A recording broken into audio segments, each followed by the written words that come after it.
Nice to have that winning feeling back. Yeah, it's a relief, of course. Football's really strange because that's probably the least control we had over a game in the run of games. We played particularly well on lots of occasions and not got the result, but we didn't have the ownership we had in previous games, but we scored at good times, good finishes. We'd worked on wing back to wing back, getting in more runs in the box, which the two strikers done for the second goal, which is brilliant. Dan nearly scores one from a really good run. So a lot of things that we've spoke about came to fruition today. We wanted to go with a mantra of don't lose, as opposed to we have to win, because you play then with fear, you play with you're rushing things, and we said stay solid in this division, stay solid, let them have the ball. We're very, very good on the counter attack. We could have had more goals, of course, when Dundee United committed men forward. So the game plan worked really well. The boys carried it out well. Can we play better? 100%, but I think we've earned a result like that, considering the amount of things that have gone against us. The apprehension, of course, as the game gets into the latter stages, but they managed it well. I thought Alex Goggage, Miguel Freckleton were fantastic today, and the save from Shamal. So he's certainly more than made up for a mistake the other night, which we always knew, because he's a top goalkeeper and a great character. How pleasing was it to get the clean sheet? That's the biggest plus for me. I said to the boys, if you keep a clean sheet, you won't lose. When you go 1-0 up, you have to die to keep that 1-0. It's hard to go 1-0 up, and we still can manage it better. I felt we needed to manage the 10 minutes after the goal better than what we done.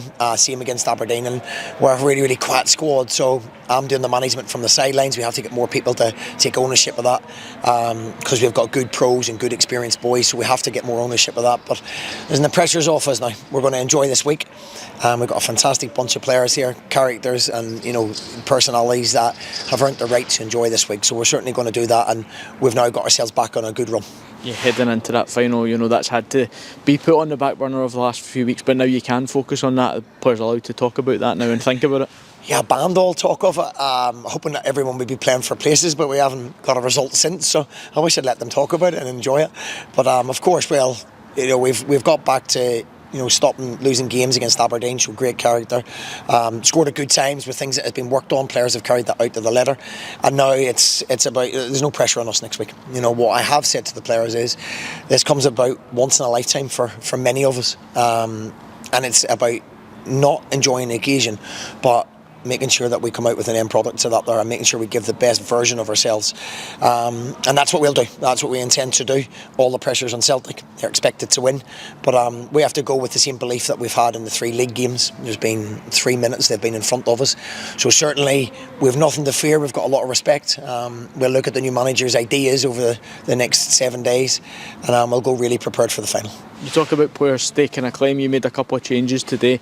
You've brought Fraser Taylor in Wednesday night and again today. How do you feel those players that have come in have done?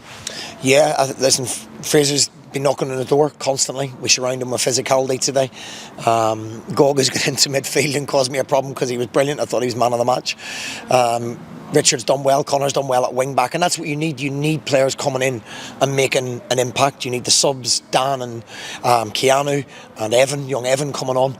That's really, really important, and that's now what we're starting to get. I don't think we were getting that from everybody that came on in a very, very small squad. So everyone's fighting for a place. It'll be dictated to by potentially what the staff see in terms of how the new manager lines up, in terms of shape, and in terms of what we feel we can win the game with. So people are going to be disappointed, unfortunately. That's the cruel side of the job, but it's something we have to do. We talked about Fraser Taylor there. We've talked about the impact that Evan Mooney's had when he's come on. You've managed to name young Luke Douglas on the bench as well. How important is it to have academy players coming into the squad and making and staking a claim? Yeah, look, everybody keeps saying to me, we have to play young players. No, you don't. You have to play the players that are good enough. They have to earn the right to do that, because if they weren't your players, you wouldn't be wanting them to play. So I give them that opportunity every day in training, and these boys have taken that opportunity. I challenged Ev. I said, we weren't scoring goals up until the last few weeks. Step up. He has done. Fraser's got in and got a chance, and he's done well. He keeps getting booked, so we have to keep taking him off because we're worried about him getting sent off. And now look, Douglas. We've Alan McManus, Craig, all the academy staff. I've tried to put a lot of stuff in place that probably will be the benefit to the football club long after I'm gone, because these things take 5 and 10 years to be implemented.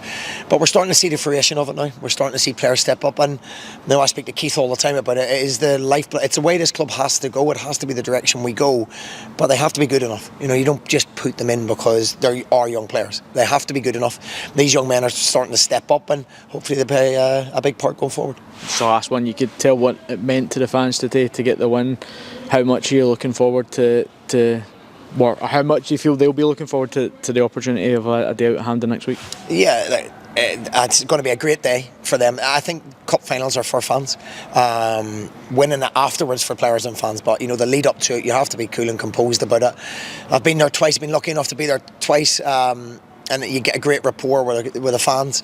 They've waited a long time to get back here again, so 100% we want them to enjoy it.